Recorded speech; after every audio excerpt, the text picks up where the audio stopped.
Baik semuanya, Assalamualaikum warahmatullahi wabarakatuh. Waalaikumsalam warahmatullahi wabarakatuh. Selamat siang teman-teman semua. Siang, Ibu. Udah pada makan siang belum? Belum. Oh, berarti lemes banget dong. Lemes. Coba deh, Ibu mau tes semangatnya dulu. Mungkin kalau yang sebelah kiri Ibu nanti ketika Ibu bilang pagi tepuk 1 kali, yang sebelah kanan Ibu dan yang tengah kalau misalnya Ibu bilang malam tepuknya 2 kali, oke? Oke. Selamat malam semuanya. Selamat pagi. Selamat pagi. Selamat malam. Selamat pagi. Malam.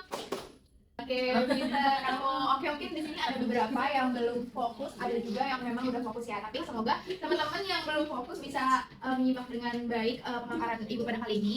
Sebelumnya perkenalkan juga untuk teman-teman di sini apakah ada yang belum hadir, yang berhalangan hadir? Oh, ada. Oke, nggak apa-apa. Mungkin nanti minta tolong sekretaris atau PJ mata pelajarannya dicatat ya yang tidak hadir. Oke teman-teman, mungkin sebelum kita mulai pembelajaran biar lebih afdol, biar lebih berkah, kita mulai dengan berdoa terlebih dahulu ya. Berdoa menurut agama dan kepercayaan masing-masing. Berdoa dimulai. Berdoa dicukupkan. Oke teman-teman semua, mungkin dari minggu lalu ada yang belum hadir, berhalangan hadir dan sebagainya, belum kenal dengan saya siapa. Perkenalkan, saya Putri Anggun, kalian bisa panggil saya Bu Anggun. Di sini saya akan menjadi guru pengganti untuk pembelajaran akuntansi dagang yang sebelumnya diampu oleh Bu Kalisa, Bu Winnie, dan juga Bu Kobay. Nah, pada kesempatan kali ini pembahasan saya sedikit jauh nih antara 3 guru sebelumnya. Nah, yaitu mengenai pencatatan jurnal khusus di akuntansi dagang. Sebelum itu, teman-teman, Ibu mau nanya dong, kira-kira di pembelajaran sebelumnya yang sama Bu Kobay, yang masih mirip mengenai transaksi-transaksi, kita kan diberitahu mengenai transaksi perusahaan dagang. Kira-kira teman-teman di sini ada nggak yang bisa meriset pembelajaran yang sebelumnya diberikan oleh Bu Kobay? Saya, Bu. Oke, boleh kamu. Siapa namanya, perkenalkan dirinya? Nama saya Anissa Kobayashi, Bu. Oke, Anissa. Kira-kira dari pembelajaran yang telah diberikan oleh Bu Kobay mengenai transaksi perusahaan dagang, apa aja yang kamu pelajari? Ya, saya izin memperkenalkan diri. Nama saya Anissa Kobayashi. Terima kasih, Bu, atas kesempatannya. Materi yang saya dapat dari pelajaran sebelumnya yaitu adanya transaksi dalam perusahaan dagang. Dan transaksi itu penting banget dalam perusahaan dagang tersebut karena mendukung adanya laporan keuangan. Dan transaksi dagang itu ada transaksi pembelian dan penjualan. Dari dua komponen tersebut ada lagi macam-macam transaksinya. Gitu, Bu. Oke, kira-kira kalau kita misalnya dari transaksi dagang yang sudah dipaparkan oleh Bu Kobay, itu ada berapa transaksi? Boleh kamu sebutkan lebih dahulu nggak? Atau teman-teman lain mungkin yang mau jawab kira-kira di transaksi perusahaan dagang itu ada berapa jenis transaksi? Ada dua, yaitu transaksi penjualan dan pembelian semuanya. Oke teman-teman semua, pada kesempatan kali ini kita akan mempelajari mengenai jurnal khusus dalam perusahaan dagang. Lebih tepatnya ini adalah bentuk pencatatan langsung dari transaksi-transaksi yang ada di perusahaan dagang itu. Sebelum kita belajar, teman-teman harus tahu nih kira-kira apa aja yang akan kalian pelajari dan apa harapan saya sebagai fasilitator kalian untuk pelajaran kali ini. Jadi capaian pembelajaran kita untuk subbab mengenai jurnal khusus yaitu saya harap teman-teman mampu untuk mengidentifikasi, mengelompokkan, dan mencatat transaksi perusahaan dagang ke dalam jurnal khusus yang nantinya akan kita bahas satu persatu, baik secara sistematis maupun akurat. Nah, dari sini teman-teman pasti kan menunjukkan ketelitian, tanggung jawab, dan sikap profesional kalian sebagai calon akuntan nantinya dalam proses pencatatan. Nah, kira-kira indikator pencapaian untuk subbab ini tuh apa aja sih? Yang pertama, teman-teman diharapkan mampu mengidentifikasi jenis transaksi untuk menentukan jurnal apa yang akan digunakan nantinya. Yang kedua adalah menyusun jurnal pembelian dan penjualan berdasarkan fakturnya. Dan yang ketiga, membuat jurnal penerimaan dan pengeluaran kas dari bukti setoran tunai, pelunasan utang, ataupun piutang. Sampai sini untuk capaian pembelajaran, kira-kira ada yang ditanyakan untuk materi kelas kita kali ini? Sudah cukup jelas. Baik, boleh kita lanjut ya. Oke teman-teman, di sini kita masuk ke pengenalan dulu mengenai jurnal khusus itu sendiri. Nah, di sini ada yang bisa bantu saya bacain definisi dari jurnal khusus? Saya mau, Bu. Oke, boleh kamu buat coba perkenalkan dirinya dulu. Nama saya Nesya, saya dibaca ya Bu. Iya, Bu. Jurnal khusus adalah jurnal yang digunakan untuk mencatat transaksi-transaksi yang sering terjadi dan berulang dengan jenis yang sama dalam kegiatan perusahaan. Oke, terima kasih Nisha. Jadi di sini perlu teman-teman highlight kalau misalnya jurnal khusus ini diperlukan untuk mencatat transaksi-transaksi dari usaha dagang atau perusahaan dagang yang kejadiannya tuh berulang dengan jenis yang sama. Tadi seperti yang sudah disampaikan di materi guru sebelumnya yaitu Bu Kobay, ada 2 jenis transaksi, yaitu transaksi penjualan dan transaksi pembelian. Nah, kira-kira teman-teman tahu nggak jenis-jenis perusahaan dagang kalau di Indonesia itu apa contohnya? Boleh disebutkan satu? Siapa yang mau? Warung bisa, agen juga bisa, benar sekali, swalayan bisa, bisnis retail salah satu bentuknya. Nah teman-teman, kalau misalnya nih kalian bayangin aja deh kalau misalnya bisnis retail nih yang skalanya tuh besar, mungkin kalau di Indonesia kita kenal sebagai kayak Indogrosir, Alfamart dan lain sebagainya, ataupun agen-agen terkecil yang ada di lingkungan warga itu kan mereka kan sebagai perusahaan dagang ya, pasti kan banyak nih transaksi jual belinya. Kira-kira kalau misalnya nih mereka nggak pakai pencatatan yang dikelompokkan, kira-kira akuntannya atau yang ngurusin keuangannya bakal pusing atau nggak sih? Iya, pusing Bu. Nah, benar banget teman-teman. Kalau misalnya dalam perusahaan dagang apalagi yang skalanya luas sekali, kayak Indogrocery ataupun agen di perumahan, namanya agen kan pasti pelanggannya banyak ya. Dan sehari melakukan transaksi penjualan itu bisa puluhan kali atau bahkan ratusan kali. Kalau misalnya nggak dibedakan atau nggak diklasifikasikan jenis transaksi penjualannya, itu bakal bikin akuntannya ataupun yang ngurusin keuangan itu bakal pusing banget. Nah, di sini kenapa pentingnya ada jurnal khusus dalam perusahaan dagang? Yaitu yang pertama, pastinya lebih efisien dan lebih sistematis dong, karena pencatatannya lebih terstruktur, lebih dipisah-pisah. Nah, nanti transaksi yang dipisah-pisah ini lebih mempermudah untuk pembagian tugas untuk para akuntan. Jadi kan kalau akuntan itu kan dibagi-bagi ya bagian-bagiannya. Jadi nanti lebih gampang untuk di cross check lagi transaksinya dan lain sebagainya berdasarkan faktur yang ada ataupun nota yang ada. Dan yang ketiga itu mengurangi kemungkinan kesalahan pencatatan karena memang sudah diklasifikasikan ke beberapa akun-akun yang ada. Nah, yang selanjutnya itu ada mempercepat proses posting ke buku besar karena memang kalau misalnya di akun penjualan tunai ataupun kredit ataupun pembelian tunai ataupun kredit kan nanti dibedakan untuk akun kas, akun serba-serbi, akun hutang dan akun lain-lainnya kan seperti itu ya. Oke, sampai sini teman-teman sudah paham? Oke, baik, terima kasih. Oke, kita lanjut ya. Nah, di sini ada jenis jurnal khususnya itu yang khususnya doang ya, yang khususnya doang itu ada jurnal penjualan. Jurnal penjualan itu apa sih? Jurnal penjualan itu jurnal yang digunakan untuk mencatat penjualan barang dengan kredit. Misalnya Kalisa sebagai penjual, Kalisa melakukan penjualan barang ke Konudia ini sebagai customer, tapi secara kredit, Konudia ini kredit ke Kalisa. Otomatis Kalisa mencatat pembeliannya sendiri ya dalam kita sebagai penjual kan catatannya penjualan ya. Itu kalau secara kredit itu dicatatnya di jurnal penjualan. Nah, kalau untuk jurnal pembelian itu kebalikannya dari yang jurnal penjualan tadi. Kalau misalnya Kalisa yang jual, sekarang Kalisa yang beli. Nah, dalam akun jurnal pembelian ini bentuknya itu sedikit berbeda dari akun penjualan karena ada tambahan kolom serba-serbi biasanya. Nah, yang ketiga itu ada jurnal kas masuk. Jurnal kas masuk ini untuk mencatat yang pertama, ada mencatat pelunasan piutang. Mungkin untuk bagi para customer yang sebelumnya melakukan penjualan kredit dan juga untuk mencatat penjualan tunai dari customer yang memang bayarnya langsung kontan seperti itu. Nah, untuk jurnal kas keluar itu adalah jurnal yang mencatat semua transaksi pengeluaran uang tunai seperti bayar utang, pembelian tunai dan biaya lainnya. Tapi di sini perlu di disclaimer terlebih dahulu ya. Jadi sebenarnya itu ada jurnal satu lagi yaitu jurnal umum. Ini kalian sudah familiar ya dengan jurnal umum. Jadi kalau misalnya dalam jurnal kas keluar itu tidak disediakan kolom serba-serbi, ada beberapa transaksi itu yang sebenarnya dicatat di jurnal umum seperti pembayaran gaji, return kalau ada dan juga mungkin ada hal-hal lain yang memang kalau tidak disediakan kolom serba-serbi itu nggak dicatat di jurnal khususnya. Oke, sampai sini kebayang nggak kira-kira fungsi-fungsi dari masing-masing jurnal itu seperti apa? Kebayang. Oke, baik. Saya lanjut ya. Oke, selanjutnya di sini adalah mengenai jenis tabelnya nih, bentuk tabelnya dari jurnal-jurnal. Yang pertama adalah jurnal penjualan. Di sebelah sana ada tanggal, nomor faktur, keterangan, syarat pembayaran, terus ada piutang dan ada penjualan. Nah, di sini teman-teman kalau dalam jurnal penjualan itu kan bentuknya adalah kredit ya. Jadi customer tuh nggak bayar kontan ke kita. Makanya itu kita perlu ada nomor faktur. Gunanya buat apa? Buat nge-tracking kira-kira customer ini melakukan pembelian tanggal berapa, terus apakah ada syarat pembayarannya dan kira-kira apakah customer ini utangnya sudah dibayar atau termasuk jenis utang yang tidak tertagih seperti itu. Nah, seperti transaksi pertama nih, kita coba identifikasinya terlebih dahulu ya dari sini. Jadi transaksi pertama pada tanggal 5 April 2020, toko Matahari dengan nomor faktur 011 melakukan pembelian barang dagang kepada penjual. Ini pencatatan penjual ya, kepada penjual dengan syarat pembayaran 2/10 N/30 dengan besaran pembelian barang dagangnya itu sebanyak 700.000. Oke, di sini udah mulai bisa nggak kalian ngebaca dari jurnal dibentuk sebagai transaksi, kalimat transaksi? Bisa. Oke, kira-kira untuk yang transaksi kedua ada yang mau coba? Ada yang mau coba untuk baca transaksi keduanya? Oke, kalau kita bareng-bareng aja ya. Untuk transaksi kedua itu ada toko Lili. Jadi toko Lili ini melakukan penjualan barang dagang ke kita. Anggaplah saya sebagai penjualnya pada tanggal 8 April 2020 dengan nomor faktur 012 yang dilakukan pada tanggal tersebut dengan syarat pembayaran 1/10 N/30. Untuk syarat pembayaran kalian sudah paham kan ya sistemnya seperti apa? Oke, dari tadi toko Lili itu karena dia sudah membeli barang dagang, nilai barang dagangnya itu sebanyak 1 juta rupiah. Sampai sini kalian untuk indikator dari jurnal penjualannya sudah paham? Baik. Oke, selanjutnya di sini ada jurnal penerimaan kas nih. Jadi kita agak lompat ke jurnal penerimaan kas karena tadi jurnal penjualan yang bisa laporan syarat kredit itu bentuknya langsung nyambung ke jurnal penerimaan kas. Jadi di sini tadi kan sebelumnya itu ada toko Matahari ya yang melakukan pembelian ke kita sebagai penjual senilai 700.000 kalau nggak salah. Nah tadi syarat pembayarannya adalah 2/10 N per 30. Nah karena dilakukannya pada tanggal 5 dan tanggal 5 pembeliannya dan tanggal 15 di toko Matahari sudah melakukan pembayaran, kira-kira dia memenuhi syarat pembayaran untuk mendapatkan potongan harga atau enggak? Memenuhi, benar sekali, itu memenuhi ya teman-teman. Jadi nanti ketika pencatatan kita sebagai penjual di debit itu kasnya senilai 700.000 dikali dengan 98%, yang mana itu adalah harga yang sudah kena diskon. Tapi potongan penjualan tetap dicatat sebesar 14.000. Nah, akun kreditnya itu ada apa? Akun kreditnya itu ada piutang.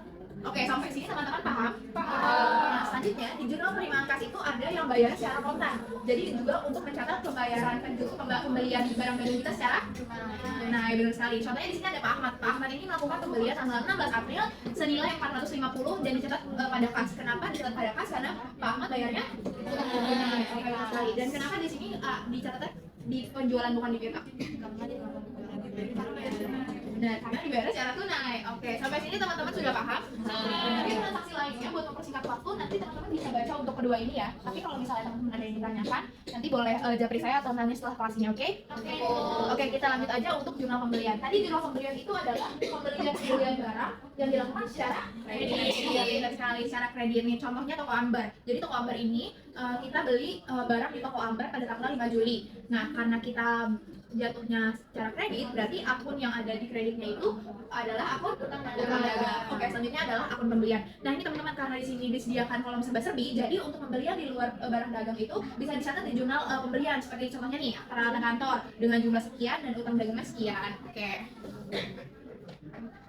Oke, selanjutnya adalah jurnal pengeluaran kas. Di sini teman-teman bisa lihat kalau misalnya tadi dia keterbalikannya dari jurnal penjualan. Jadi jurnal pengeluaran kas ini, jurnal pembelian, jurnal pengeluaran kas ini di mana ketika kita sebagai penjual itu melakukan pengeluaran seperti beli supply nih, misalnya beli inventory atau supply, kita catatnya sebagai utang ketika pembelian itu sudah kita bayar. Dan kalau misalnya batu baterai seperti ini bisa dimasukkan ke akun serba-serbi karena disediakan akun serba-serbinya. Tapi kalau misalnya akun serba-serbinya tidak disediakan, itu bisa dialihkan ke akun ke jurnal umum. Oke, sampai sini teman-teman paham?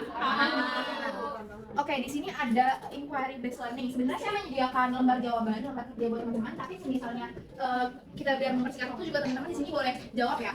Kalau misalnya yang mau jawab langsung aja angkat tangan ya. Saya baca lagi soalnya. Pada 10 Januari 2025, toko Telolet membeli barang dagang secara kredit dengan syarat 2/10 N per 30 sebesar 650. Kira-kira pencatatannya dia ada di jurnal apa? Pembelian. Ini tinggal pakai jawaban bareng juga, kalau mau sendiri nggak apa-apa ya. Oke, benar, jurnal pembelian. Kenapa? Karena pembeliannya dilakukan secara kredit. Oke teman-teman, sebenarnya di sini ada disclaimer terlebih dahulu ya. Jadi toko Telolet ini bukan toko kita, adalah toko customer kita. Nah, kalau misalnya kita bikin dua kemungkinan, kalau misalnya toko Telolet ini adalah customer kita, berarti kita mencatatnya di penjualan. Kalau toko Telolet ini adalah kita sebagai pembelian. Oke, selanjutnya nih, selanjutnya pada 11 Januari 2025, toko alat tulis senam kita membeli peralatan kantor secara kredit sebesar 250. Toko memberikan diskon 5% jika pelunasan dilakukan maksimal 5 hari setelah pemesanan. Akan dibayarkan pada tanggal 16. Nah, di sini kita catatnya di jurnal apa?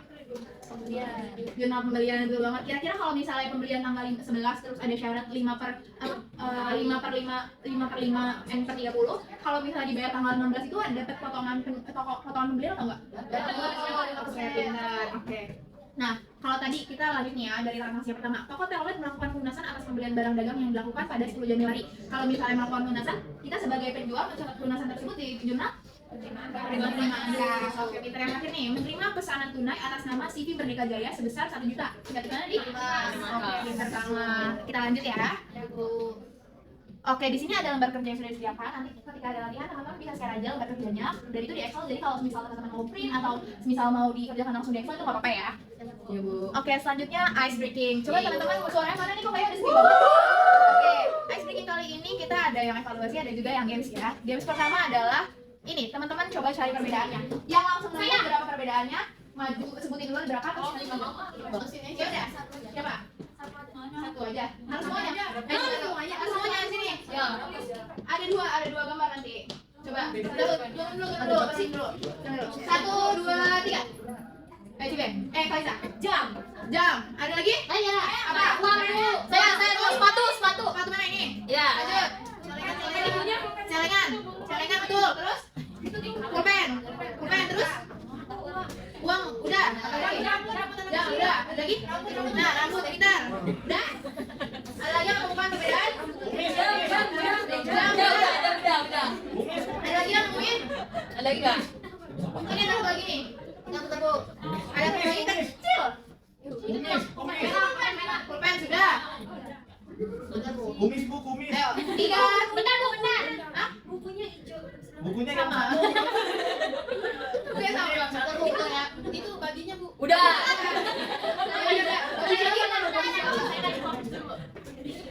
Itu. Udah? Mata main masih ada satu lagi. Aku yakin lagi. Ya Ibu. Nah, benar Nabila. Di sini ada beda ya. Yang satu pakai huruf, yang satu pakai Oh iya. Aduh. Berarti ada totalnya ada 7 perbedaan. Nih ada. Yap. Oke, selanjutnya. Di sini. Langsung aja sebutin mana yang kalian temukan. Ini mau itu begini ada. Apa? Mana bebek kuning yang bebek kuning? Sampai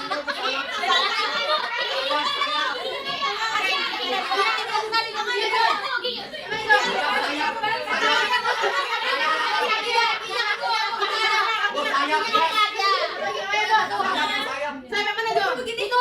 yang kiri. Kembali ke atas, yang atas pada kembali ke kakinya ini. Oke, udah. Ada yang perbedaan. Kita lagi. Kita lihat ya. Nih, ada yang perbedaan. Kita semua. Mau lagi. Oke, teman-teman. Nanti kita main game lagi ya di pertemuan selanjutnya. Nah, untuk mempertajam pemahaman kalian, saya di sini kasih kalian tugas untuk evaluasi. Itu ada 8 soal dan kalian bisa kerjakan di LHPD yang sudah saya berikan tadi. Jadi tinggal dikerjakan aja, tapi jangan langsung dikerjain situ. Jadi kalian saling dulu, oke? Oke, selanjutnya kalian mau main game lagi atau udah cukup? Tapi ini bukan game kayak tadi ya. Harus game untuk mempertajam pemahaman kalian. Gak apa-apa? Oke. Nih ada games untuk modelnya seperti kuis, tapi kita jawab bareng-bareng aja. Oke? Boleh ya? Pulang. Ini namanya Jukbus. Jukbus itu kuis jurnal khusus. Oke, lanjut ya. Nih, pada tanggal 27 Mei 2025, PT Makmur Jaya mengambil perlengkapan kantor membeli perlengkapan kantor senilai 500.000 secara tunai. Pengeluaran perlengkapan kas. Benar? Mau kita cek? Kita flip dulu. Baik banget. Oke, next ya. Next selanjutnya itu toko Adam Jaya melakukan pembelian barang dagang PT Anjani senilai 100 juta. Pencatatan 100 juta tersebut dalam pencatatan PT Anjani. Tapi itu apa bu? Tunanya pakai di bu. Toko Adam Jaya ini customer, PT Anjaninya ini penjual. Nah, pencatatannya dalam PT Anjani dilakukan di jurnal penjualan atau pembelian nih? Penjualan. Kita lihat ya. Oke, ini ada jurnal penjualan. Oke, selanjutnya di sini ada transaksi selanjutnya nih teman-teman. Kita cerita aja ya. Pada tanggal 15 Mei 2025 PT Makmur Jaya menerima pelunasan piutang. Pencatatannya ada di menerima. Yes. Kita lihat apakah benar? Benar. Oke, selanjutnya nih. PT Makmur Jaya lagi membeli barang dagang secara kredit. Oh iya, maaf. Itu baca tuh. Ya, saya bacain aja. Nah, ini PT Makmur Jaya membeli barang dagang secara kredit. Pencatatannya ada di pembelian. Kita lihat apakah benar? Benar, pembelian. Pertanyaan terakhir. Nggak benar tulis karena kalian ada evaluasi juga. Pengambilan uang tunai oleh pemilik usaha senilai 150 dicatat dalam jurnal? Pintar. Oke, kita coba ya. Ya, benar sekali. Oke, teman-teman. Udah paham semuanya? Kira-kira ada yang perlu ditanyakan lagi atau enggak? Oke, cukup ya. Kalau udah cukup, boleh dong Ibu mau minta salah satu di antara kalian untuk menyimpulkan kira-kira apa aja yang kita pelajari pada hari ini. Oke, boleh kamu, Nesya.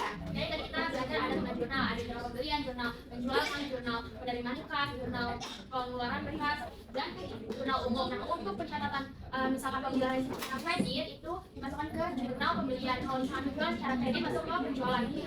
Misalkan itu kalau misalkan secara tunai, misalkan kita mendapatkan pembayaran piutang, terus habis itu penjualan secara tunai itu masuk ke penerimaan kas. Kalau misalkan jurnal pengeluaran kas itu misalkan kita membayar utang, bayar sewa dan lain sebagainya, biaya pembayaran yang melalui kas itu masuknya ke jurnal pengeluaran kas. Sedangkan jurnal umum itu biasanya kalau misalkan contohnya tuh kayak misalkan kita mau prime terus ada rental dan lain sebagainya itu masuknya ke jurnal umum. Oke, tepuk tangan dulu dong untuk Nesya. Nah, benar banget nih teman-teman. Jadi yang tadi kita belajar ini itu ada 4 jurnal khusus dan 1 jurnal umum. Jurnal khususnya untuk penjualan pembelian itu untuk mencatat transaksi secara kredit, dan untuk pengeluaran kas atau pemasukan kas atau penerimaan kas itu dicatatnya untuk pemasukan secara tunai atau pembayaran piutang. Nah, manfaatnya apa sih? Yang tadi sudah disebutkan. Kalau ini tuh biar lebih mempermudah pencatatan akuntansi penjualannya aja sih, akuntansi penjualan dan pembelian. Oke teman-teman, karena tadi kita udah belajar fungsinya ada akun piutang dan utang, harusnya setelah ini kita akan mempelajari selanjutnya tentang akun serba piutang, yaitu untuk klasifikasi dan juga akan di-posting selanjutnya ke buku besar. Karena jam pembelajaran sepertinya sudah habis, teman-teman di sini sudah paham semua kan? Oke, sekali lagi saya ingatkan untuk evaluasinya dikerjakan dan dikumpulkan minggu depan. Jika ada hal yang ingin ditanyakan mengenai evaluasi tersebut, kalian bisa hubungi saya langsung ataupun minta tolong Vicky untuk kolektifin pertanyaannya. Oke, kalau misalnya sudah paham, kita tepuk tangan dulu untuk semua. Oke, sekali lagi terima kasih untuk waktunya. Saya mohon maaf jika ada pemahaman dari materi ini yang belum kalian pahami secara baik. Lebih lanjut bisa ditanyakan pada saya. Untuk menutup kelas kali ini, kita berdoa terlebih dahulu kali ya. Berdoa menurut kepercayaan dan keyakinan masing-masing. Berdoa dimulai. Berdoa dicukupkan. Baik, terima kasih banyak semuanya. Terima kasih.